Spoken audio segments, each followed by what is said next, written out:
Concord, and you're listening to Austin, Felix, and Matt on the Devy Debate. Welcome to the Devy Debate. All right, boys, are we ready to debate? Austin, you tweeted something, girl. You tweeted your running back rankings. Explain yourself. Boy, that escalated quickly. I mean, that really got out of hand fast. He jumped up and... That's Austin Nace. Who is going to be that guy? And for me, Bijan Robinson is still going to be that guy. Back to the ground with Robinson, who spins and then tries to bounce it. A stiff arm, another one as he rides it, keeps his balance. They're going to say he stepped out, but I'm Felix Sharp. I know you didn't think that we would get through this episode without mentioning the name one Zach F. Wilson. Screener draw. Oh, Wilson is going to uncork for the end zone, and he drops it in beautifully. And it is his roommate, Dax Milne, on the touchdown. That's Matt Bruning. G. Scott Jr. Obviously, I waxed poetic about him on the last episode, so I won't do that again here. And it's Thomas Fields on the carry. Watch out! Justin Fields, hello, Columbus, 51 yards. Bruning, are you ready to go head-to-head with me? I am. Gotta get my popcorn out here. Hold on. Gotta continue. I got it. Kyle McCord is going to end up winning the job. He's going to be rated higher. Well, I'm not nearly as passionate about what I'm about to talk about. Our apologies because Herb Street ran out of time. We'll get him rescheduled soon. And for Matt Bruning and Austin Nace, I'm Felix Sharp. Good night and good luck.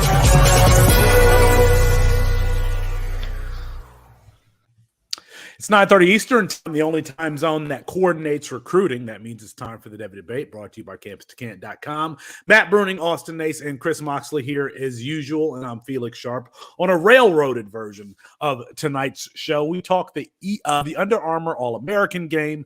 Is Michael Pratt an NFL quarterback?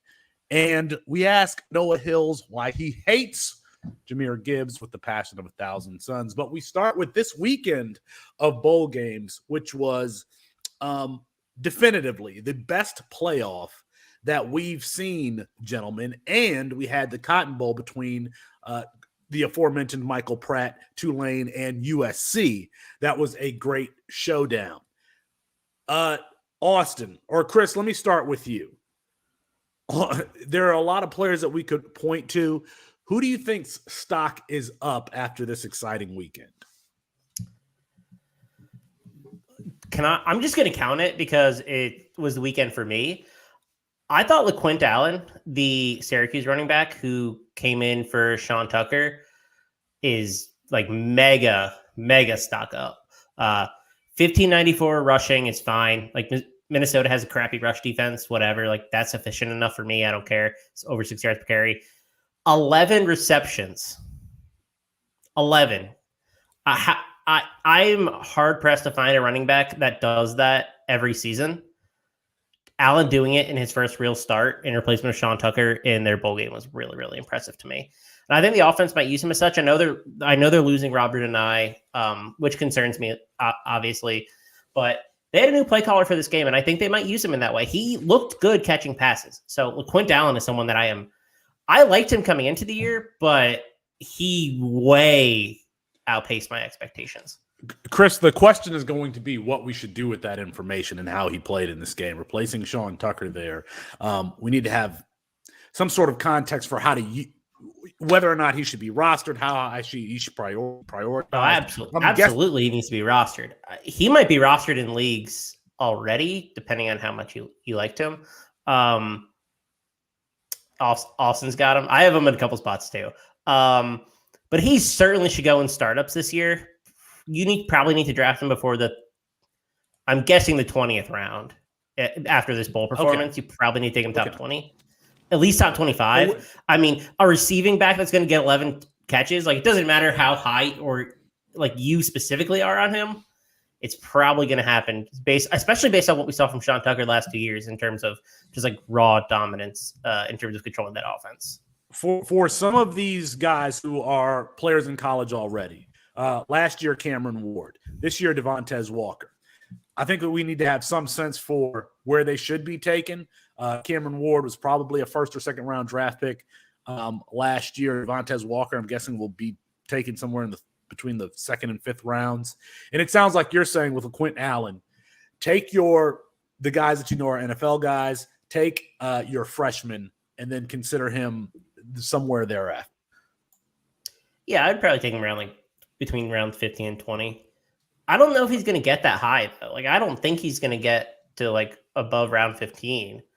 Maybe I'm wrong. Maybe I'm just underrating the situation and how people like him. I'm not sure he's NFL back. I just really like the situation. I think he's just straight up a good player. Okay. Don't know if he's an NFL player though. I'm smiling a little bit because Matt gets to take a rare victory lap with one of his calls, a very rare victory lap. Matt, are you ready to, dust some dirt off your shoulder and touch your boy? Stock up. Who's stock up? I wasn't going to take necessarily a victory lap, just that I thought he looked good in the bowl game against Florida State, and that is one freshman running back, Gavin Sawchuk, for the Oklahoma Sooners. He was a player that I was told many a times by mostly our crew that he was going to not be anything, and I just thought he looked really good in that game. I mean, he only had not everybody. I see Felix shaking his head. I don't necessarily think Felix was down on him. There were some very loud voices in the room that were down on him. We do not name names here. But regardless, I felt like he looked really good against that Florida State team, which I do feel was a much better team coming into this bowl game than Oklahoma was. He only had 15 carries, but in those 15 carries, 3 of them broke for 10 yards, 4 of them broke for 4 broke for 10 yards, 3 broke for 15 yards. He looked explosive, which is exactly what I thought he was going to be coming into college. He handled himself well as well. He's a little bit undersized, which I think was kind of the main concern by a lot of people, but he showed pretty good contact balance, and a couple of those hits didn't go down immediately. I think he's a player who's going to be very exciting to watch for Oklahoma moving forward. So he is a player that I thought his stock rose a little bit because if I'm being honest, he was kind of buried here after the freshman season when he didn't do much. He got beat out by Javonte Barnes. I don't think that's unfair to say. He got beat out by Javonte Barnes, who got in there early, won that backup job. Then he got hurt, and we still never saw Gavin Sawchuk. So I think the fact that he went out there and played the way he did in that bowl game, I think solidifies him behind Barnes going into next season, which is a spot that I'm happy that he got to. And Javonte Barnes played in this game, and Gavin Sawchuk looked like the more explosive player. So, good on Oklahoma. Mock, did you get my opening? I got your opening, yes. Okay, all right. Austin, give us your. I think the audience will too. I don't know. I'm scared. I think Squirrel White, Marquarius White, had a nice game. I think he's a stock up guy here. Which is a player that I said could have a big game with the absences there. Yeah. I think we wanted to see what he would look like without Jalen Hyatt there because he is the most obvious guy on the roster to be in Jalen Hyatt's role. So I think he kind of showed in this game that he can do that. He had 9 catches, 108 yards, a touchdown, literally the same exact role that we just watched Jalen Hyatt win the freaking Blitnikoff. This guy's going to be sliding into it. We had him ranked pretty highly in our freshman guide this past year. We had him as a tier 4 wide receiver. A couple of us really, really liked him. He was wide receiver 78 in the composite. We had him over a bunch of guys we had him over Darius Clemens, Tyshawn Chapman. Let's see here. Jeremy Bernard, Samuel Mbake, Dakotas Crawford, Nicholas Anderson, Jaden Gibson, all these guys that were top 50 receivers. We had him over all of them because we figured at worst he would play what we were calling at the time the Jalen Robinson role in this offense. And now it's turned into Jalen Hyatt. So I don't know. He's 5'10", 165. I don't know that he's 5'10". I don't know that he's 165. So I'm not really calling this guy really an NFL future besides, maybe a kick returner, the 4th or 5th, the Ray McLeod on a roster, essentially. He was with San Francisco? I forget who he's with now. The Chiefs? No, it's the 49ers. It is? Okay. He was with the Steelers for a couple of years, so I've watched him play a little bit. But he might have that kind of a role in the NFL, nothing serious.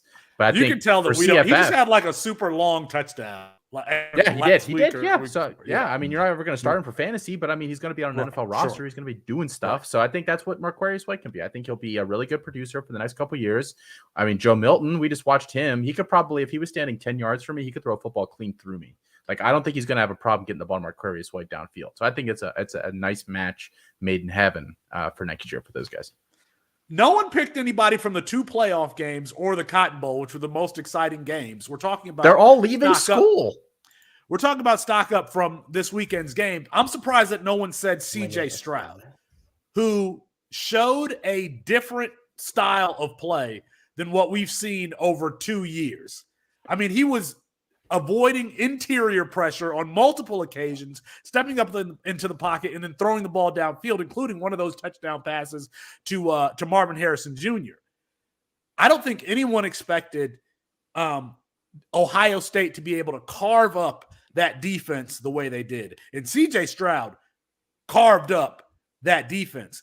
If that is how he's going to play, and we know what Ryan Day's offense can do to limit quarterbacks, his ceiling becomes very, very interesting. I think that he made himself some money this week playing in the game. I actually think Bryce Young made himself some money. Both of those two, in my opinion, locked themselves into the top five-ish at the quarterback position. Jahmyr Gibbs played. I thought that he played well. I'm always like conscious about these players playing in this bowl games because we've seen Jake Butt. We've seen Jalen Smith go out with devastating injuries in that last game of the season. Why? What, Austin? Nick Saban put Jahmyr Gibbs back to return a punt with like 4 minutes left in that game. I saw that. That was like what? And he didn't return punts the entire year. No. But Jahmyr Gibbs also has not played in a bowl game of that magnitude in his 3-year career to that point. But if I'm talking about stock up, I have to put CJ Stroud up there because I think it's going to matter when it comes NFL draft season. And that's the last game that scouts saw against the best team in the country. And he carved them up. And he carved them up, and he was getting first downs with his legs, avoiding pressure, doing stuff off script. We have not seen that the entire year. Matt, talk to your boy Ryan Day, my very close personal friend, who I met at the Massillon, Ohio Elite 11 event. You probably have better connections with him than I do. You've shaken his hand, right. so you're right. The one thing I will say is you are 100% right on Stroud because it was like 6 days ago NFL scouts were 100% sure Will Levis was better than CJ Stroud. Now reports are coming out that after his one game against Georgia, CJ Stroud has probably locked himself into QB1 in the NFL draft. We'll have to have a discussion at some point if Levis not playing his bowl game and Stroud and Young playing their bowl games and playing well. Yeah. I wonder if that actually, we'll factor in at some point. No, it won't, because it doesn't matter how Will Levis plays in the field. That's the whole shtick of the NFL. They don't care how Will Levis plays. He can throw four INTs. Because I assume you guys all saw the video of him just throwing against air with a bandana over his face. That's the video from last year. Everybody thought it just happened. Everybody thought it just happened. Everybody was freaking out. But oh my God, the arm strength. It was the season when he entered the transfer portal and went to Kentucky, because that's the video that circulated where he was throwing all those passes. Whatever. All right, Austin, do you want to start us off with your stock down? Do I have to? I don't want to admit defeat ever. Go ahead, man. I'm getting a little worried about Jadon Blue over here. My guy Blue over at Texas, who I love. I know. I'm not going to be skipped. You get your chance. Sir. Look, I thought that Blue was basically the Gibbs of his class. Like, if you play him in that role, I thought he would be extremely successful. A guy that you don't have to give the ball to between the tackles 20 times a game. If you give him 15 total touches between receiving work and on the ground, that he would be in that class of prospect. Texas, I guess they don't see it that way. He barely touched the field at all this week. Keelan Robinson and Jonathan Brooks. Now, granted, Jonathan Brooks didn't do anything. So, like, whatever. This backfield, I think it's going to be ripe for Cedric Baxter to come in here, who's looked really good at whatever all-star game he was at this weekend. So it's a little concerning that Keelan Robinson got all that run. And I think Keelan Robinson has eligibility left. He's been around for forever. I really liked him at Bama. I think he's a freshman. And that was like 45 years ago. So yeah, but I'm starting to get a little worried about Blue out of Texas. Just doesn't want to use him that way for some reason. I don't really know. We could see him enter the transfer portal. They got Cedric Baxter in there. You're high on Cedric Baxter. Maybe that's a good thing for him, the fact that, Blue isn't being incorporated. Matt, you were going to say something. Yeah, I was just going to say I wouldn't panic too much on Blue yet. I mean, Sark and everybody have come out and said that they wanted to do nothing but pass against Washington. I believe Quinn had like 50 pass attempts against them because they knew that's how to attack that Washington defense. So if you're already saying you're going to go in there and pass 50 times, like I know you were saying Jadon Blue probably should have gotten some pass work. Maybe he just really wasn't in the game plan leading up to that point. It was just kind of Keelan Robinson and Jonathan Brooks because they were using them to run the few times that they did. I would wait to see what happens in the spring before I worry about him, but it is definitely concerning that he didn't. I don't even think he saw a snap in that game. A guy that didn't play at all his senior year of high school. So you really, this wasn't really happening before, so we didn't have to think about it. But now I think we're going to have to think about it. Does sitting that year like Quinn did, which we think there was some injury involved there, but Quinn didn't play as well as we thought he would this year with Blue not playing as well this year. I think it'll be something to at least, clock mentally as we're looking at. I don't think we have that factoring into anybody this year, do we? No, nobody's not playing. Yeah. Not played their senior season. No. Yeah. Well, I mean, and Blue did it. He was technically coming off. It was after the COVID season, wasn't it? He decided opted he out. wasn't playing. Yeah, it was the COVID season. Because there were a lot of. I mean, the last he didn't play early. Yeah, he hasn't played at all. He played. He played zero of that season. Like he didn't play part of it. Like, he said, "I'm not playing." He set out because there were rumors going around that the team and teammates were upset with him because he chose to opt out for some other reason, and then that was kind of refuted by his coaching staff and other players. But I mean, Travion Henderson did it, and he came out and looked fine. So I don't know if there was a reason for us to be super worried about it with Blue. I don't know. It is kind of a weird thing to look at, I guess. I honestly forgot about that. You brought it back up. It can't be good for a player's development to miss their final year of high school, no matter how could it possibly be a good thing? Like it happened to Tyler Buchner, which was injury / COVID related. It happened to Quinn Ewers. Right? Quinn Ewers played 6 games his junior year, did not play his senior year, then redshirted at Ohio State. It can't be a good thing. It cannot be in any world a good thing. I mean, you talk about Quinn. Look at that whole class. I mean, I know he's reclassified in there. It's only Caleb Williams and Drake May that have been successful. Not one other quarterback in that class has succeeded so far. May played his entire senior year too, which I think Caleb did as well. If I'm remembering correctly, they were some of the only ones. I think Heward did too. I know, Heward did. I know McCord, I think, got in 6 games, but nobody outside of Caleb and Drake, nobody has really succeeded in that quarterback class. Going back to Austin's point on this Texas backfield, Keelan Robinson had 8 carries for 27 yards. Jonathan Brooks had 6 for 18.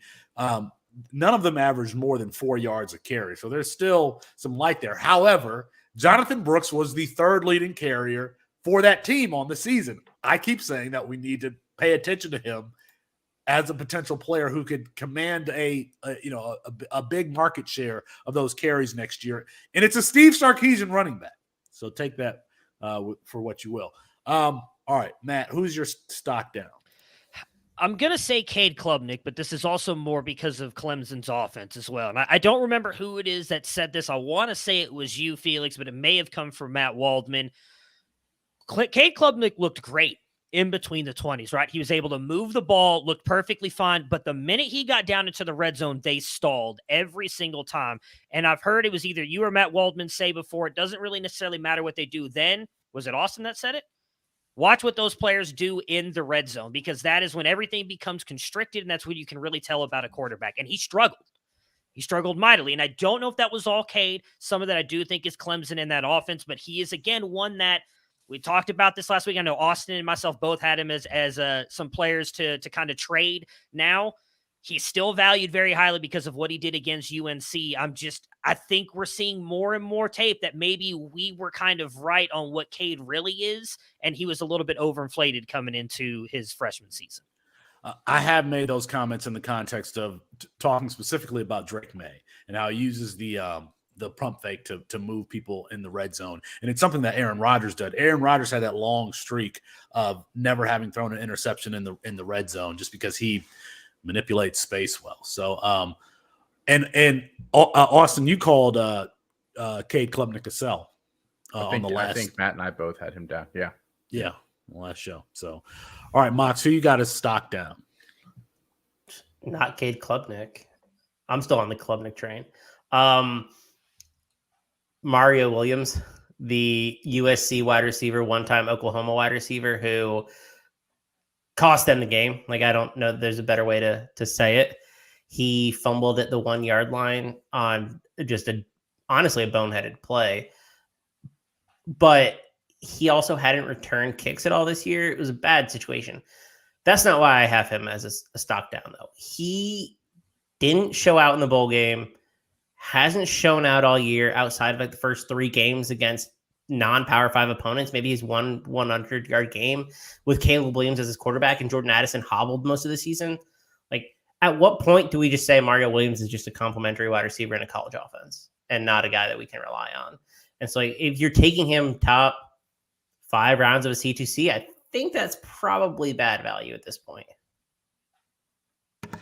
I have been one of Mario Williams' biggest advocates since his freshman season.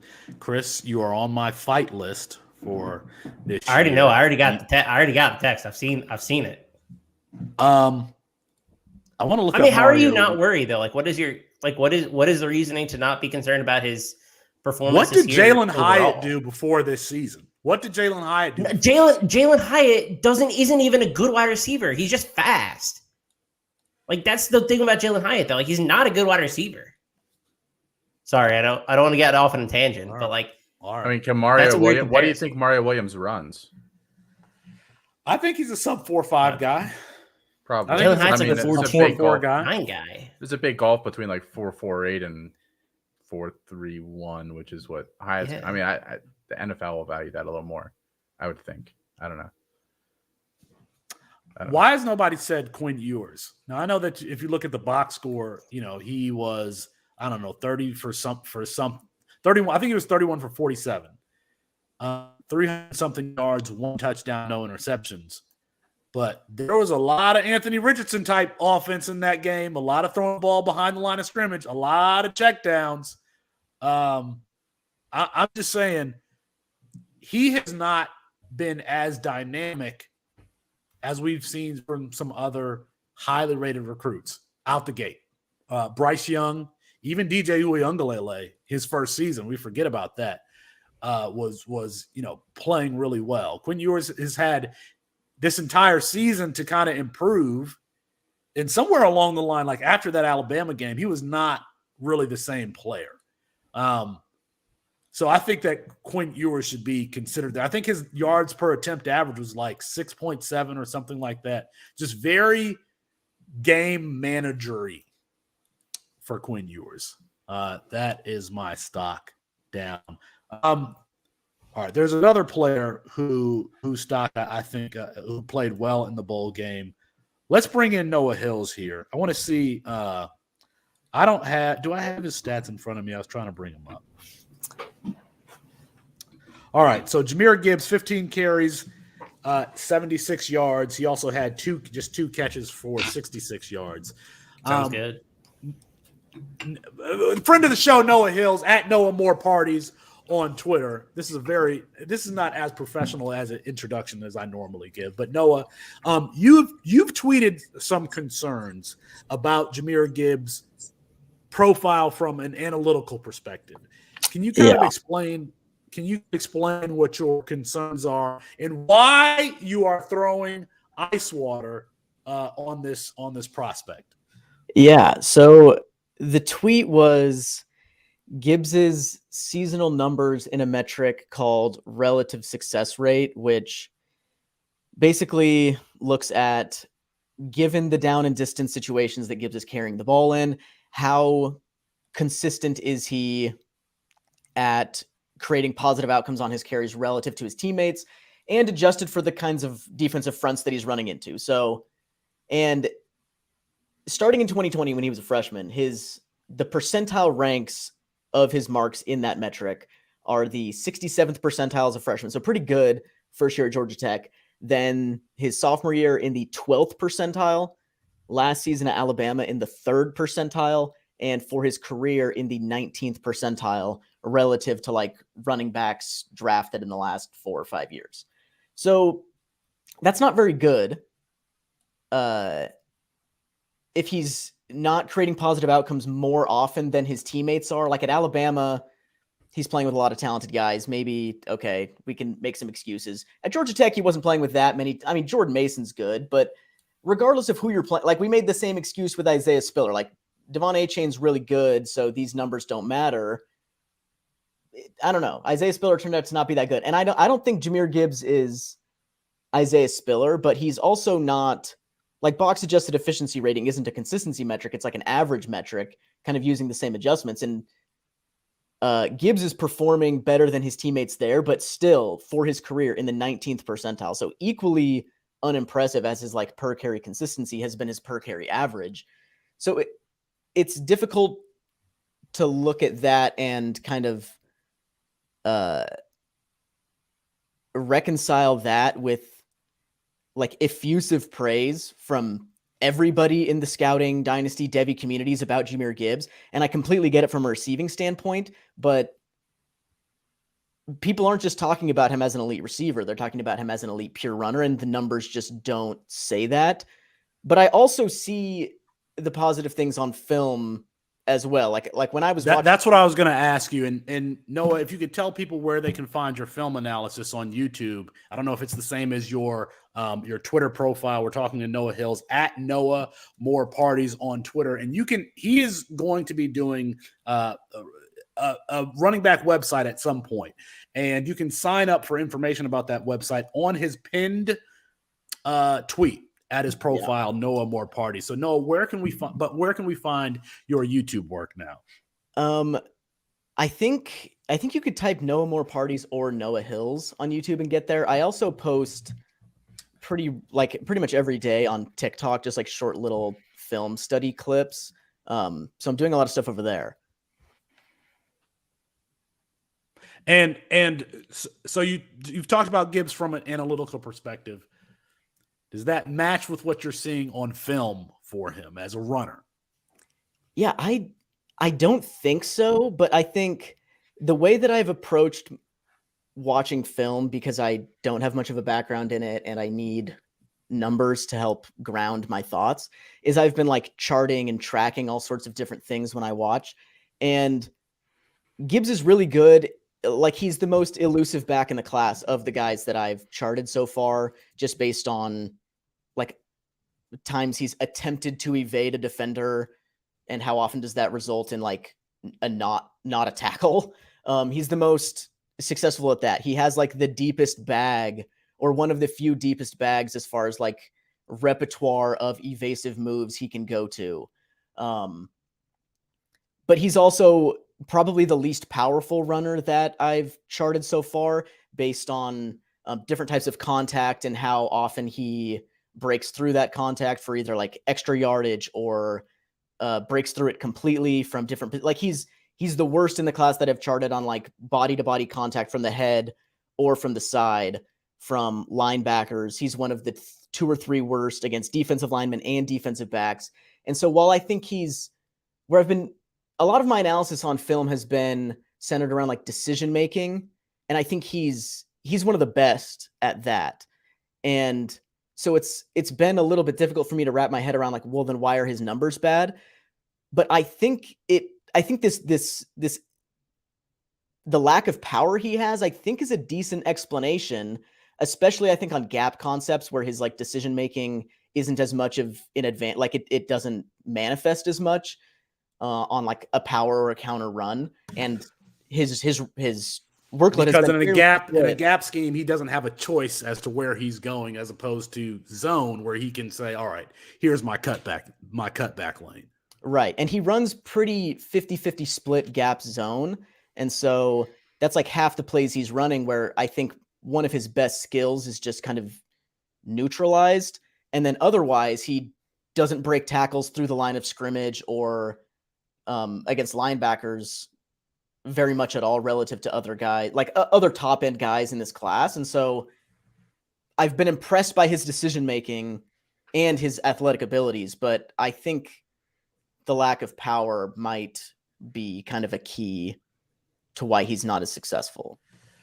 So do you think that means he's going to have to be a fit for a specific team to reach his ceiling? Because, and Lori Fitzpatrick at Touchdown Wire has written on this, is that she believes that the NFL is moving towards more gap schemes as defenses are getting faster and they have more defensive backs on the field. So you essentially combat that speed with power. I guess my question is there a situation where he could land where you could still see him being, the most dynamic player that he can be, where the faults in his game aren't necessarily an issue?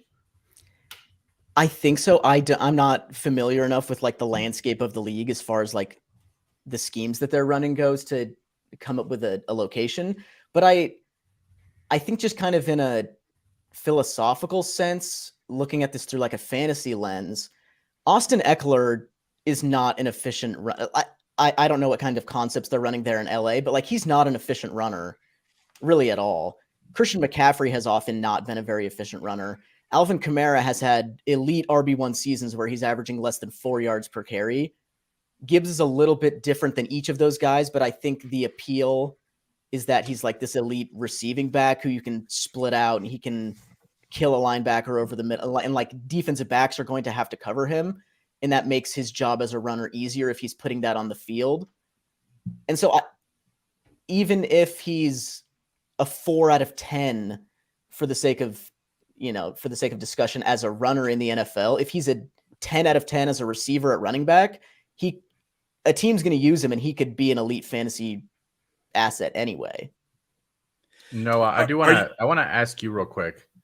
Philosophically, I don't know if I don't remember seeing you talk about this or hearing you talk about this. I kind of like to lean toward the Jahmyr Gibbs of the world just because they kind of give you that safety net to fall back on with their receiving. Do you think that's the right way to approach a player with kind of his profile, or do you think that the red flags make you want to opt for, and again, I don't have your charting in front of me, but like Zach Charbonnet or Zach Evans or, one of these 215 plus pound backs that profile more as a traditional, a bell cow kind of running back in the NFL? Yeah, I think in general, I would default to like a Zach Charbonnet type, but because I don't know, think about how many like Tyler Goodsons, Tyler Beatties, I don't know. There's just these like James Williams from Washington State a couple years ago. These guys who, to different degrees are like really good receivers, at least in college. And you would think that skill set translates to at least something like a third down role. And those guys often just don't materialize at all. And I think Gibbs is clearly better than all of those guys. And so I guess my point is just like, it has to be the right guy. And I think Gibbs is the right guy because he's more special than them. And because this is kind of cheating in doing your own evaluation, but like everybody from like the serious scouting community seems like they're on board with this guy. And he just finished up his last season at Alabama. Like he's got the kind of like ins, you know what I mean? Like he proved it at, the top program in the country. The NFL is going to be in on him more than they would have maybe if he just stayed at Georgia Tech. So I think he's the right guy to bet on of the guys that, typically aren't great bets. I think in Dynasty, Jahmyr Gibbs is, widely considered to be the RB2 in this class. He has been for a while. And I've seen him go in non-Superflex as high as pick 2 and probably in Superflex around pick 4 or so. Are you on board with him being a top 5 Dynasty rookie pick regardless of format? I think so. I was thinking about this when you said that I hate him with like the strength of 1,000 suns or something like that, but he's going to end up being in my top 4 running backs in this class. I don't know in what order that top 4 will be, but yeah, I'd be fine with him at the 102 to the 105 probably. You heard it here. Noah Hill's noted Jahmyr Gibbs hater. You can find him on Twitter and YouTube at Noah More Parties, and sign up at least for the Google form right now. It's the pinned tweet at on his Twitter page. Noah, thank you for joining us and talking to us about Gibbs. Yeah, thanks for having me. Thanks, Noah. Noah is great. Noah is one of my favorite writers and one of my favorite analysts on Twitter. I think if you enjoy what he just gave to us, go ahead and follow him on Twitter and drop us a like. Drop us a like on video. Fox, do you want to take us through housekeeping? Sure. Sorry, I wasn't quite ready. I wasn't ready. I didn't know we were going there. I didn't have the show sheet in front of me, so that's probably on me. Housekeeping. We have a YouTube. If you are watching us on YouTube, make sure that you are liking and subscribing to the Campus Canton channel. We have like an insane amount of content right now, especially around freshman season. So we just had early signing day. We're gonna have National Signing Day soon in February. It's going to be like just a content bonanza from us from a freshman standpoint. We also have a ton of content coming out throughout the week across different shows. If you like what we're doing, make sure that you're giving us rates and reviews, wherever you are currently listening to us. If you are in a podcast form and if you are on YouTube, make sure that you like us, obviously. But if you subscribe to the channel and subscribe. And yeah, if you obviously, make sure you subscribe to the channel. Make sure you subscribe. Make sure your friends, like you could steal your friend's phone. I don't care what you do. Steal their phone. We're not advocating that. Are we? Yes, we are. No, yes, we lawyers are. Not. No, we don't advocate that. We don't advocate that. If you're watching in video format, you know what I just did. Make sure that you're engaging with us during our live streams too. We're happy to answer questions, happy to engage with our audience. It's something that we pride ourselves in doing as a platform, something that we want to get y'all involved in as well. And make sure that you're checking out the interview that's coming or has dropped. I haven't checked it out yet with Matt and Oregon quarterback Austin Novosad. Has it dropped yet? I haven't listened to it. It hasn't. I haven't had that conversation with me, but soon. But it's coming. It's coming. Near future. After the All-American Bowl game this weekend. The flip miss quarterback Austin Novosad. I mentioned that Cotton Bowl. Tulane at USC. Tulane over the last couple of years has given teams fits. They almost beat Oklahoma in that opening game last year. That was last year. Oklahoma, Spencer Rattler, Michael Pratt has been somewhat of a gamer. If you look at his raw stats, they're not particularly impressive, especially in comparison to Caleb Williams. But he did have some big time throws on that final drive. He finishes. I don't know how this game got 46 to 45, but he finishes 8 for 17, 234 yards, 2 touchdowns. He had 15 carries for 83 yards on the ground. Matt, I know that we talked about him in last year or 2020 as it was COVID season. Someone to pay attention to. He started as a true freshman, had terrible mechanics. Was in the backfield looking like a ballerina, standing on his tippy toes with his legs together, something I've never seen before. However, if you just took all the college quarterbacks and put them, on the goal line and said, throw the football, he would have one of the strongest arms in the country. Matt, I guess since we talked about this, I'll throw it to you first. Is there any chance that we could see him become an NFL player? I'm not comparing him to Josh Allen, but Josh Allen was a player in college who didn't have a great completion percentage, but had some of the raw tools that Pratt does. And I'll give this to Pratt. He has improved on his mechanics. Could you see him becoming an NFL player in the future? I do, because I think everything is there, especially for the modern day quarterback. As you mentioned, we talked a lot about it in that his rookie season, which was the freshman season, which was COVID year as well. he had the arm talent. I believe, like, within consecutive days, you posted something about his arm strength than I did. And I know that yours was like I'm almost positive it was like a hash-to-hash throw. Like, he fired an absolute missile to the other side of the field, and you were talking about that. And I had just written something about him as well, and that's how we first started talking about him. And I wanted – He was on the left hash, and he threw a comeback to the right sideline, and it all hit the wide receiver's hands on the sideline. Low trajectory, maximum velocity. It's a very difficult throw. And So I mean, we know that the arm strength is there. You mentioned he has improved a little bit on his mechanics, and I'll touch on that in just a second. But he also has mobility. He is a good rushing quarterback. He also buys time. We talked a lot about it earlier. Reps matter. Talked about it with those COVID quarterbacks. He was injured a lot of last year. He missed multiple games. And if you were to look at what he did last year, it wouldn't be super impressive. But I think you have to put that in there. He dealt with the shoulder injury most of the year and missed most of those games. Then he comes back this year, and you looked at that too. Dealing with the shoulder injury almost all of last season, what did Tulane do? They were like 2-10. They were a horrible team.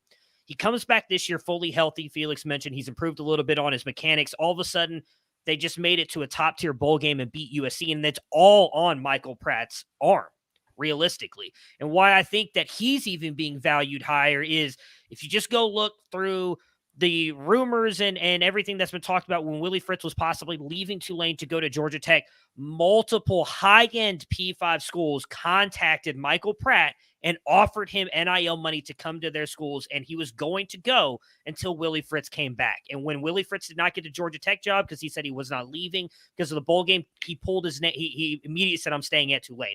I think that shows that these P5 programs are very intrigued in his talent as well. If he gets another year, I don't know if he'll come out this year because this will be his senior year going in this because this was his third year. So I would imagine he comes out after a senior next season. He's not going in the NFL this year, obviously. I do think he's got a shot to make it into the NFL. I don't know if he's a starter. He's not getting first-round draft capital, but it would not surprise me if he's a day 2 guy. I don't know if round 2, that may be too high, but like, could he end up in that same range as like a Desmond Ridder, Malik Willis? Why not? In my opinion, he's got better tools than both of them. And he's been more consistent. Like, one of the things I knocked on him for his freshman season was he was also not very consistent with accuracy, which may have been due to the mechanics. He's increased that every single year. This year, he was up over almost 63%. Like, he's gotten better every single year. He's also played clutch in some game. What is that? Is that Conference USA? So in 2020, I think Tulsa was very, very good that year. Right? Yeah, it was same as Cincinnati because they beat Cincinnati this year. Yeah, it's the top G5 conference. Yeah. And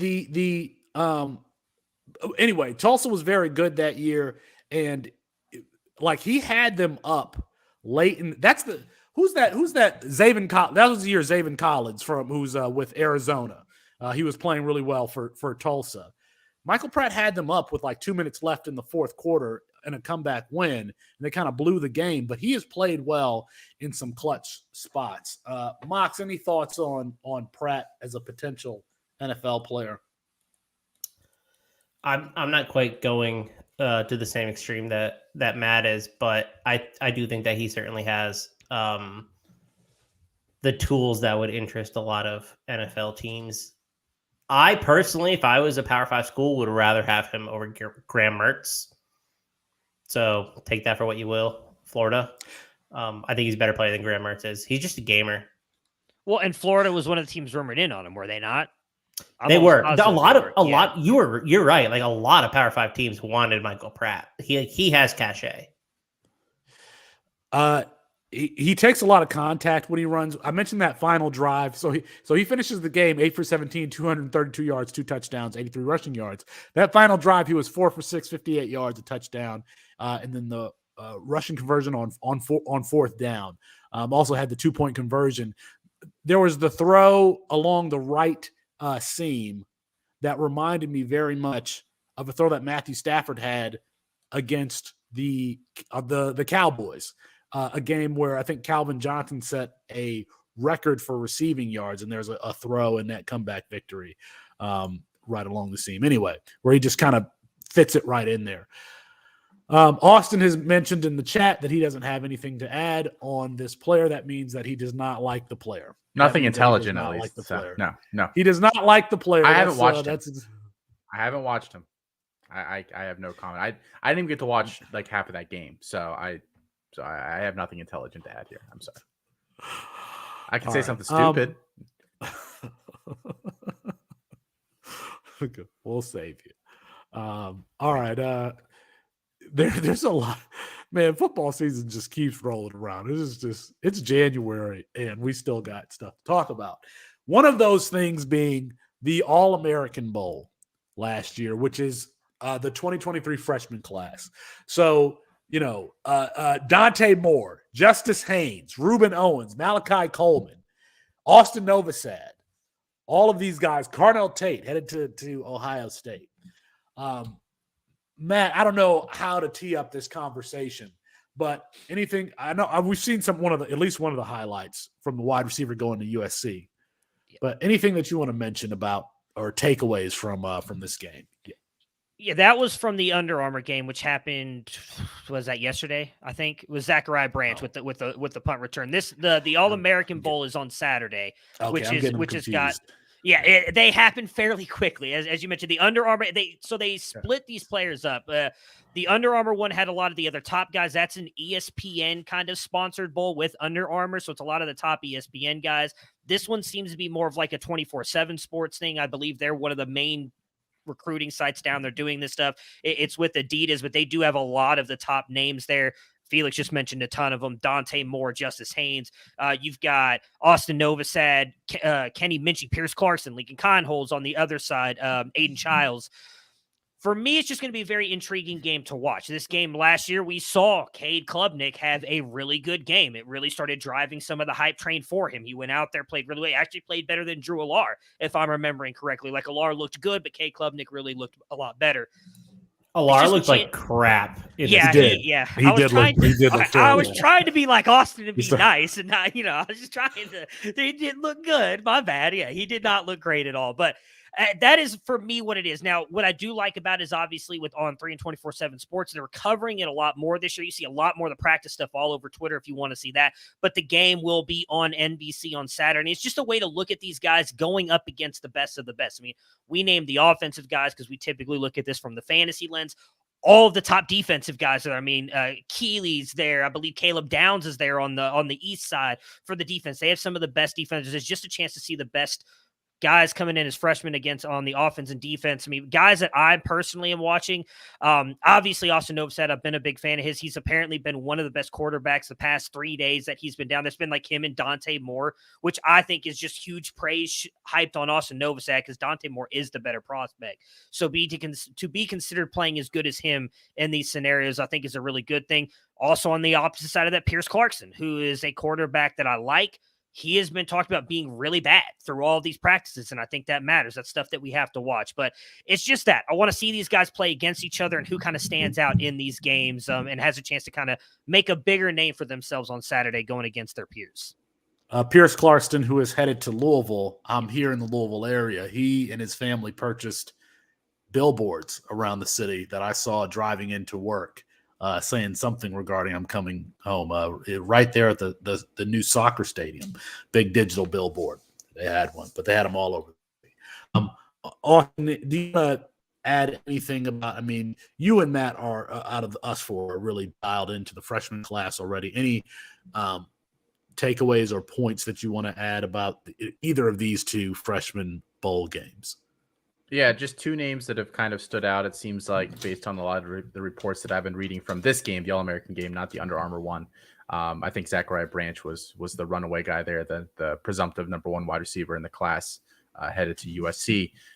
Pierce Spurlin, a tight end heading to Georgia, has been like the name. I've heard just nonstop chatter about him this week. He's apparently up over 240 pounds, which is pretty great to see. Georgia, we know, is going to use the tight end there. I think he's a really good player. I personally have bumped him up after this week to my tight end 3. And then the other one, I guess, and they've talked about him once or twice on the official our recruiting show here at C2C, but I think it's time to finally let the cat out of the bag. Other places here, Cordell Russell has apparently had a really good week. He is a wide receiver that is headed to TCU.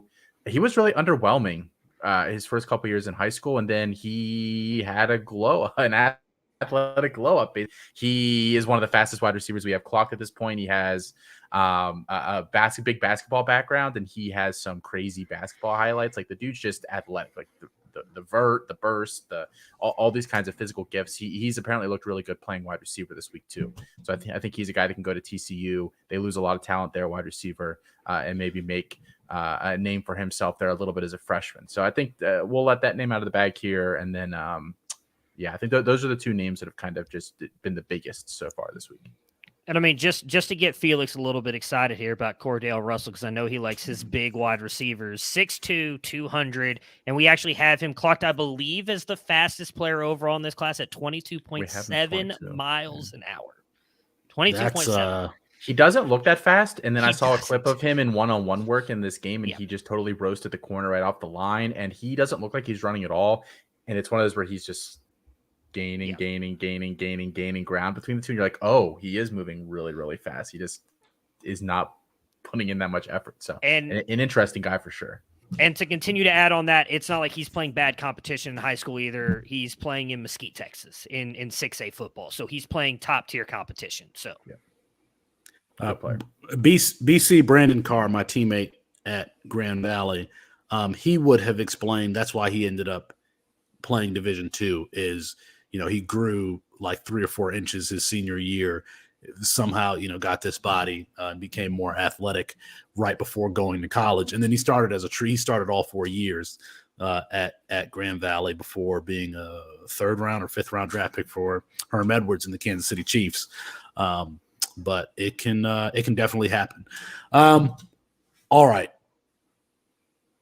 There's one more topic, and there was some controversy about whether or not this should be included. And Mox pounded the table like Kyle Shanahan for Joe Williams and said, we are going to – that's a reference right there for you. Joe Williams out of Utah. And said, we are going to – where is Joe Williams now? Where is Joe Williams? I don't know. Where's Joe Williams? He pounded the table. Mox, what's going on at LSU, man? So no one knows officially. Be delicate. What's going on at LSU. However, there are rumors, and the rumors tend to suggest a lot is going on with a handful of people at the same time. That's the vaguest description. That's all the lawyers would sign off on. That's all the lawyers would say. How much can I go into this? Do I have free reign? I mean, Austin looks like a blood vessel is about to burst right now. So I'll just be say delicate. The people want to know, and I got to report for the people. You can talk about the implications of the rumors. How about that? We don't have to say what the rumors are. Yeah, say it. I mean, we can say allegedly, right? Then we're covered. Allegedly at the SEC championship game. A lot of quotation marks. Yeah, allegedly at the SEC championship game, there was an LSU orgy that happened between Keishawn Butte and a handful of other football staffers, including one woman. That is what is alleged. Now, this is also alleged why Keisha Butte left the team. We're cutting this out of the show. We're cutting it. There are a lot of rumors about what this means for people that are employed at the LSUs. I believe there were, a handful of prominent LSU football operations folks who were allegedly involved in this as well. One has already resigned. Whether it's related to this is a different question because it's all alleged, of course. But it does beg the question of what this means for people who are employed by the university and ethically versus reality. Well, can you keep these people employed? I think that's been the big discussion on Twitter this week about this alleged incident that may have happened in Atlanta. I think a bigger deal is being made of this than what should be made. I mean, I think that things like this, if they happen consensually on college campuses, that happen consensually. And considering if everyone are adults. Now, if I'm the football coach or the athletic coordinator, do I want something like this happening at the SEC championship game? No, do it in June before we get to football camp. They'll do it at the SEC championship game in Atlanta. That's kind of my big issue with it. So, all right. Let's all turn it over to Austin. Austin, your thoughts? Oh boy, I actually do think there should be a coach should have a problem with this. Felix, you don't think it's inappropriate for the staffers to be involved in like a? I mean, like, it's Austin, an orgy, whatever you want to call this. And what I'm saying is, clear I don't that it have was a problem only with them. Like, were there outside people involved too? Like, that's the other thing that I like. They're calling it a sex party. Does that mean it was just them? Does that mean there were like they went to like a swingers club in downtown Atlanta? I'm assuming there's others involved that are not related to the football staff, but that is what this is all assumed. Allegedly. Just. I guess my point was I don't have a problem with the act itself. I had an issue with the professionalism aspect of it. So just like I would, in some context, it's inappropriate for superiors to have relationships with subordinates. So that's kind of my issue. So, and the timing. It's the SEC championship game. Let's get this ring, and you can do it after. We got how many weeks do we have until the bowl game? So, all right. Are we ready for parting shots? Yeah, I think so. Mox. Wait, who's starting us off? Matt. My bad. Matt, start us off. When NIL entered the college space last year, many were uncertain of the impact it would have on players, teams, and the college space, especially when, to start it off, a big name at the time, Quinn Ewers, reclassified to make sure he got that $1 million bag from kombucha. However, after that, it seemed to fizzle out. Soon, we were only talking about some simple deals on some high-end players, getting money here or there, and some of the players getting to drive a new car every other week. In fact, NIL practically became a non-factor and more a mere discussion point for talking heads to say what is becoming wrong with the game. When that didn't work, NIL became the boogeyman for teams who needed to find a nondescript reason on why they could not land said player in the transfer portal or in a recruiting class. The big bad bag man was the reason Jordan Addison left Pitt to go play with Lincoln Riley. It likely had nothing to do with his high-flying offense, his ability to put wide receivers into the NFL, and playing with arguably at the time the best college quarterback. The big bad bag man led all these top recruits to the top teams in the 2023 recruiting class, right? No. In fact, and many of them anonymously went on record for the first time in discussing NIL in a private matter, 95% of these players said it was third at best in the decision on where they had wanted to play. These recruits in the All-American Bowl, we discussed earlier in the show, are some of the best players in the country, yet they all valued education, playing time, and development above any kind of money. While, yes, some of them did say that money came first or even second, it was still in the minority. Many of these players openly were offered more money to leave a better fit or a school that they had a better relationship with for money, and their answer was a resounding no. Now, I know the flip side of this coin is going to be the Miami and the Texas ATM discussion, who allegedly have purchased their entire recruiting classes, and while that is fine, nothing is perfect. It has really kind of been the silent minority of college football. After choosing to forgo millions of dollars to try and live out their dream and playing at a school they love or for a coach they respect or just a chance to make it to the NFL. While, yes, most of these players who turn down millions will still make money and hopefully decent money as they have sacrificed their time, their bodies, and their minds to be where they are. I would be willing to bet 99% of the people who listen to this would take that chance as well, to make a good little bit of money on the side, even if it meant that they had to give up something to live out their dreams. So maybe NIL isn't the boogeyman we all tried to make it out to be. It's just a small thing to afford some comfort to players who, again, have sacrificed everything to live their dreams and provide us with something we do not want to live without, and that is college football. Rules for thee and not for me. Matt Bruden just hit on some great points, but now let's talk. Nearly every coach in the portal era has a vocal opinion about NIL tampering and what's going on. Mac Brown spoke about this in teams recruiting Drake May while adding 2 NIL darlings in Devontae Walker and Nate McCollum, both who were valued over 6 figures according to On3. Even Jake Dickert's quote from early December sticks out. There's more tampering going on than you could ever imagine. We've had guys contact our players' parents. We had a coach from another school contact one of our players and offer him NIL. This is the same Jake Dickert, Washington State head coach, who added the entire offense from Incarnate Word in the offseason via the portal, giving Cameron Ward a luxury apartment in Pullman, a new pickup truck from a boost-your-own car dealership, and a straight-up amount of $50,000. This all happens while coaches not only have the freedom of movement, but freedom from criticism. Luke Fickell went to Wisconsin is a small example, but look at Bobby Petrino, who committed to UNLV as an offensive coordinator a month ago and is now at Texas A&M. And we can laugh about Petrino, but we can't laugh about the impact that it has and how he is representative of coaches not receiving the same amount of criticism.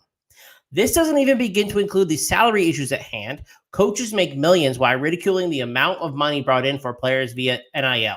Nick Saban is guilty of this. Dabo Swinney is guilty of this, and they're simply the tip of the iceberg. It's important to acknowledge a few things. First, players clearly don't have a union and are signing these individual contracts themselves. They're leveraging their value for the first time ever, and coaches have an issue with it. The point in all this, and why I'm making a big deal about it today, make sure you keep the same energy about player movement and NIL deals when it comes to coaches flipping programs for even higher sums of money. We got a wake-up call this week in what happened with Damar Hamlin in the Monday night game. And if you followed my work for any amount of time, you know that I like to dive into the human stories of some of these players, whether it's, Troy O'Meary and him having to go home during the pandemic and with his mother, who was an ER nurse and treated patients showing COVID symptoms. I think that there's an aspect that I enjoy about athletes where we get to see them chasing their dreams in real time, especially in our space, in the Campus to Canton, in the Devy space, because we follow these players from the time they're in high school all the way until they're drafted in their NFL careers. And so we get to go on this roller coaster ride with them, whether they have to transfer, to fight up a depth chart, or if they have an injury. We get to see that in real time. And I think it's important to note that these are human beings doing everything that they can to chase their dream. And in the case of Damar Hamlin, a 6th-round draft pick, making an impact for a Super Bowl contending team from Pittsburgh, a Yinzer, played youth football there, somebody that had come across Mike Tomlin's radar when he was young. His mother runs a daycare. It's something my mom did as I was a kid. Started before he got to the NFL. Started raising money for a Christmas toy drive, a back-to-school supply drive while he was still in college. Someone who's trying to give back to his community. I am hoping for a complete recovery for Damar Hamlin. But the effect of what happened on Monday was that for a moment, in a space where we only look at athletes as numbers and how many points they can score on our fantasy teams, we got to see this person's humanity at a deeper level. And so I just wanted to take a few moments to say that I'm inspired by what I've learned of Damar Hamlin. And I am appreciative of that opportunity to learn who this man is and who he is to his community, who he is to his family. And I'm appreciative that we get to go on this roller coaster ride with him. And I'm praying for a successful outcome here for him.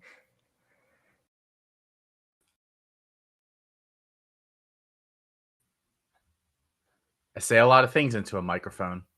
I'm too lazy and or busy to calculate the exact amount of time that I spent podcasting or producing video content throughout this previous calendar year, but it's well into the hundreds of hours. I do know that for sure. So when I think back to all the things that I predicted and prognosticated for 2022, it should say a lot. There's one in particular that stands out in my mind. I'd like to address it here tonight so I can start 2023 with truly a clean slate. Okay. Here it goes. I was right about Jim Harbaugh at Michigan. Although I don't have the direct quote in front of me, and again, I'm too lazy and or busy to check, I know that the gist of my comment was that Michigan would ultimately regret making the college football playoff last season with a weak squad. My reasoning was as follows. Number one, the quarterback situation was quite frankly unsettled. Number two, Harbaugh had not recruited very well. And number three, many of the important pieces on that Michigan team were headed to the NFL. And it all came to a head at the end of 2022.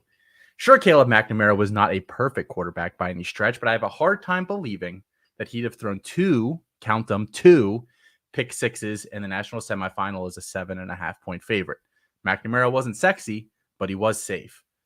And really, Harbaugh has not recruited great from a ranking standpoint, instead targeting players who fit the quote-unquote culture, whatever that means. Harbaugh's entire goal has been to beat Ohio State for petty bragging rights. How's that worked out for them? Sure. Michigan has won the last two matchups. They also have 0 playoff wins to show for it, and they don't look any closer to achieving national success than they did before his tenure began. Meanwhile, the rival Buckeyes have created a recruiting juggernaut and looked a better team on New Year's Eve, pushing Georgia to the brink. The same Georgia team, mind you, that pounded Michigan last year. Yes, Michigan did lose a lot to the NFL last year, but schools like Michigan should have talent waiting in the wings. When Alabama lost Tua to the draft, they just rolled out another first-round quarterback prospect. And you know what? Another one after that. Clemson has consistently maintained depth at key positions, although maybe held back by coaching. Same for powerhouse programs like Ohio State, Oklahoma, and Georgia, but not Michigan. A year after rumors that Harbaugh interviewed poorly, we now have new reports that the Broncos, amongst others, could be interested in Harbaugh again this offseason. I say let him walk. He's clearly not learned his lesson from the past and is a coach stuck in his old ways. That's going to be our show for tonight. Apologies to Kirk Herbstreit. We ran out of time. We will get him rescheduled soon. For Matt Bruning, Austin Nace, and Chris Moxley, I'm Felix Sharp. Good night and good luck.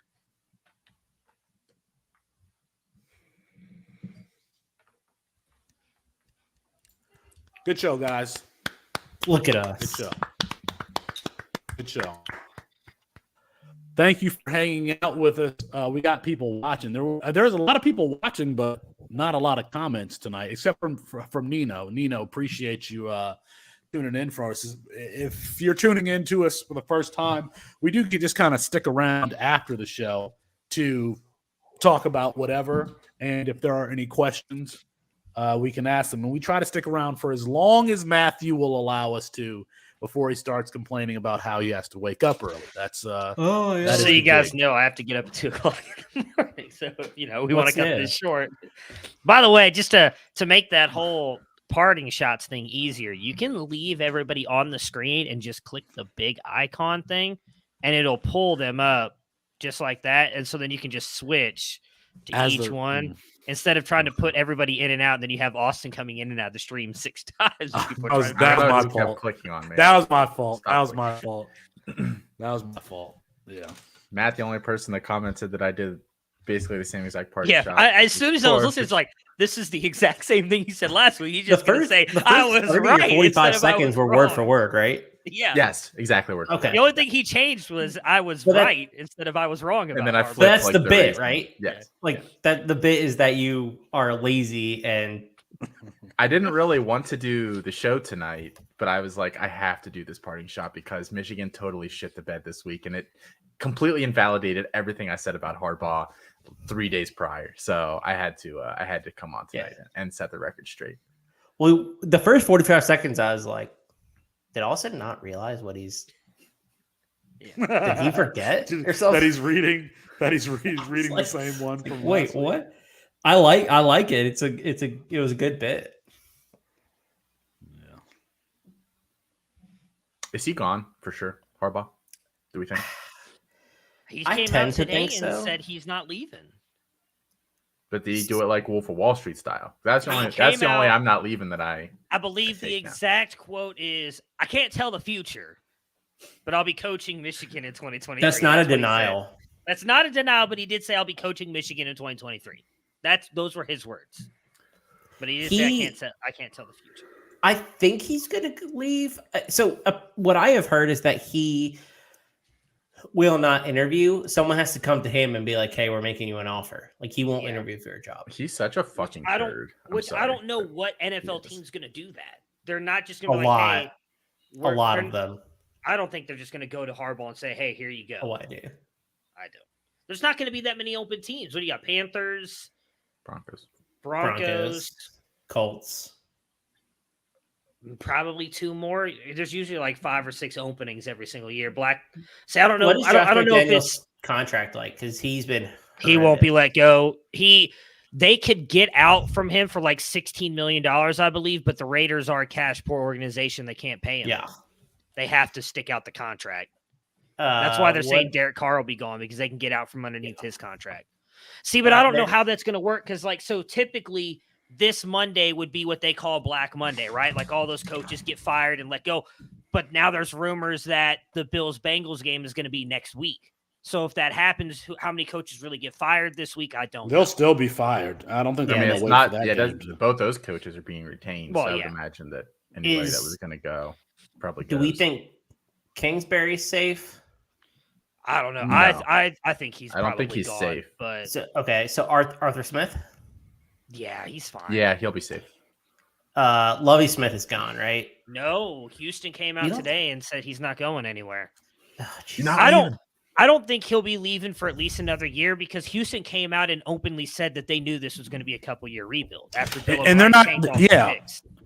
they're not going to fire 2 first-year coaches. That looks poorly on them. They fired David Cutcliffe. Yeah, who Not actually? David Cut- Yeah, it is David Cutcliffe. Yeah, and they actually the players actually loved playing for him. Then they brought in Lovie Smith, and they did the same thing and benched Davis Mills, who actually looked decent at times last year.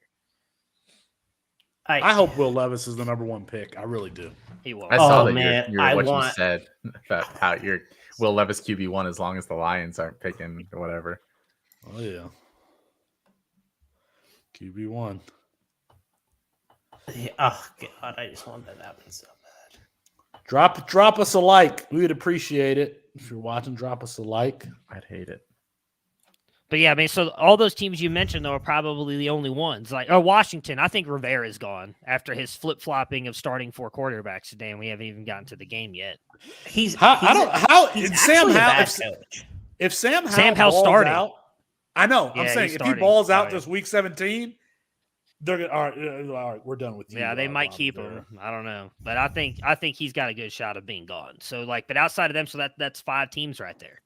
Yeah. I don't think Indy's the Bears doing won't fire Matt Eberflus, right? No, I don't think so.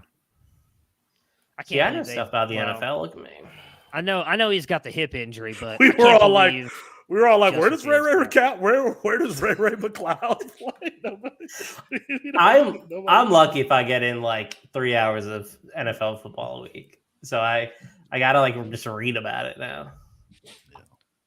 Yeah. Justin Fields was 60 yards away from breaking the rushing record. He's not. And he's out this week, right? Yep. Yeah, he's out? Hip Why is he out? injury. He came. They said he came in today a little stiff, and they had him do an MRI. And he's got something with his hip. They said he's not playing. He's got why- what's it called? Peterman. First overall No, pick. no, I don't blame him First for not overall starting him. It pick-itis? just sucks that he's like 60 yards away from breaking the rushing record, and he's not going to get a chance to do it. No, he is first overall pick-itis. They lose and the Texans lose. They take the spot, right? First overall? I believe. I'm pretty sure. So. I can look to answer that, but I'm pretty sure.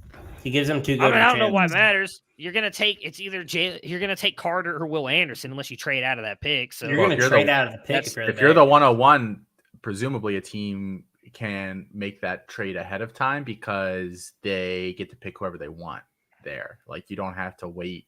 Yeah. and C, or you can have multiple people bidding for the same player. So I mean, the Colts technically, I believe Houston would still be the last pick, even if they lose. So they're still one game back, as are the Bears. Or they're at 3. The Bears are 3-13. The Texans are 2-13. I think the Bears hold the tiebreaker for first overall over the Texans. I don't know. I don't watch this sport. I think it's. I can tell by your takes. It, Idea who you paid for in C2C. Oh man, I paid twice. Ooh. Sorry. What are your leagues doing for I don't think I actually don't think a Minor. league should do anything until the NFL gives resolution, for what it's worth. For what it's worth, I agree. But people are antsy to get their hands on their $150. No shit. People are assholes. I've given everybody 3 options. Either you take the week 18 points, but you have to make that declaration by Saturday, because I believe there's games on Saturday this week. So you got to you can't, if the NFL doesn't announce anything, you got to tell me by the start of that first game if you want the week 18 points. We wait to find out if Bengals Bills has been rescheduled. If it is not, you will get the weekly average for those players, because I will not give you just plain zeros for that. Or if you're down, like for instance, I'm in one where the dude's up 70 points. He has T. Higgins going, and the other guy has just Josh Allen. Like, dude, that's a loss. You're not going to come back and win. I was like, so if you just want to call it now and we can send you the money, that's fine. And so, like, in that one, they just called it. He conceded. I sent the money out already. But the other ones, I'm giving the first and second and the third place teams, if the games are closed, the option of what they want to do. Because I don't think it's fair if I'm not in the game to decide. Like, it's up to you. If you want to call it and get your money, I don't care. Whatever. It's your money. Like, that's where, I agree. I think you should just wait. But if those people want, like, I had one where the dude was only losing by 9 points, and he had Josh Allen, and the other guy had Ja'Marr Chase. He's like, nah, I'm already lost. Just give me my money. I'll take second place. Like, okay, whatever you want. It's your guys' money. So, yeah, I had 2. I had one where I was in the third place game and one where I was in the championship game. In the championship game, I was down by 40 with James Cook, and he had Stephon Diggs, and he was like, "Do you care?" I was like, "No, I don't care. No. Why are you antagonizing me? No, I don't care." I'm just gonna say it since it's the after show. If you're someone who is going to cause a scene or a ruckus about this, you are just a certified a-hole, by the way. Just like, come on. I haven't heard that that's the case. I haven't heard that being the case. I mean, this has been the big problem with this all week, is that there might be 2 people on the planet that have made a big deal about this, and all of a sudden you have to fucking clarify everything and be make this about you and your feelings. It's just, I've muted the words DeMar and Hamlin because I can't take the discourse. It's so stupid at this point. It's very toxic for. I'm There's a lot of misinformation being spread as well about it that is worth muting if you're so inclined. Stupid people. I do have one league that I have a 24 teamer that the championship is it's 4 teams that play against each other for the final. 12 teams make it, and then we whittle it down. And the one team is done. They were clear 4th place this week. And then the 3 others were me and 2 other teams, and of course I'm the commish. I'm down. I went into the game down 29 points, but I had Josh Allen, Stephon Diggs, and Tremaine Edmonds playing in an IDP league. So I was clearly probably going to win that league by a handsome amount. So I'm trying to delicately be I'll chop, but I don't want to chop that much. I was clearly going to win, and I lost 5 other finals last week. So excuse me for wanting to win one. My horrendous NFL side team in the program got to the finals, and I had Joe Burrow going, and I was only down 62 points. There's a chance. Nelly didn't even offer. By the way, he didn't even message me. I haven't even heard from Nelly. Fucking Nelly. He's I hope Nelly won another championship. He won the championship in the Born and Raised League, the league where I have clearly the best team. Yes, the NFL. Oh yeah, I 'cause won that's the one you sold your. I won soul the for. college. No, I sold for the Gem League. This one, I just traded. I traded Caleb Williams and Marvin Harrison Jr. I still won the college side. So, and I was trying to win the NFL side. My NFL team is loaded. I'm not actually. I had a lot of injuries. I wasn't mad that I lost. I was just really upset that Nelly won, and I hope he hears this. Does he? Yeah. He listens to the show. Does he listen to the after show? I don't know. That I don't. I'll tell him to. I was in the chat. Yeah, said, Nelly, if you're first. listening, at Felix on Twitter with a peach emoji. I told him. I said, let me be the first to not congratulate Nelly. I hope he doesn't enjoy it.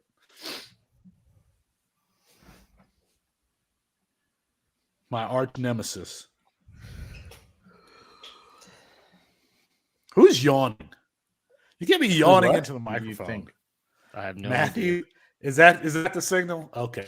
No. All I'm gonna say was that there seemed to be a lot of sniffling and coughing and things going on in a different show that you were on this week. So Who? Me? I No, haven't done any Felix. shows this week. I was about to say I haven't done any shows this week. Felix, what was he on? The Waldman show? I wasn't muting those. You were. I thought someone was sniffling and stuff. I don't know. you muted a lot because you can hear when you unmute yourself. Yeah. You were muting a lot. I could hear you. Was I Were you coughing on sick Waldman's show? I didn't hear you cough. That's what I was asking. I didn't know. I didn't know you. I had sometimes when I start talking, it's almost like I don't know what it is. Like if I'm not comfortable, I'll start coughing for some reason. Like I wasn't sick yet. I mean, you hear me today. I'm not sick. So I was coughing into the microphone yesterday. No, that's what I'm saying. I never heard you cough into he did into Waldman's. So there were two people on the show. I can't tell who it was. I'm just saying somebody on the show did it. Like, all right. So if I mute myself, I didn't know you were this, sick. So I was like, when was this recorded? Like, I listened to all of Felix's shows on here. If I'm this button, you can hear it if I'm pressing this button. Yeah, that's what I said. That's why I knew it was you muting yourself because I always hear it. Very clearly. I know very clearly. Okay. You can hear yourself muting and unmuting yourself. But you don't hear me if I do it right on the computer. No. Okay, so I need to start doing it. If I'm going to mute myself, I need to do it on the computer then. Dang it. Why didn't you guys tell me this? I want to be a professional. You don't go back and listen to the shows after we post I don't know. Nah, he's a professional. He nails it in one take. I did not. He's like I used to when we first started. You guys talk too much. I'm not listening to this whole show. I don't listen to Can't Pound ever anymore. I never I'm wasted. I forget what happened, and then I just don't listen. No, I don't listen to it at all. But, you guys like my new office chair, by the way? Oh, that's nice. Been sitting in this tiny little wooden chair for the past 2 years. Hey, so have I. I hate it. Yeah. You know the chemistry that I want to work on is that when someone's on the after show, when someone says something that gets a big laugh, that we all just know instinctively that that's the end of the show. Did we have that tonight? I don't remember. You just did, and I was getting ready to press the end broadcast button, and then Mox. You can just end it. Chime in another one. No, we end on the whatever. It could be hours before one of us says something funny again. No, you just did. It happens every single week. I did. Somebody says something. But what was the ending that you were envisioning there? Yeah, I have no idea what you're talking about. Me neither. I don't know. What's Guys, going ready? on. 3, 2, 1. Oh, that's so good.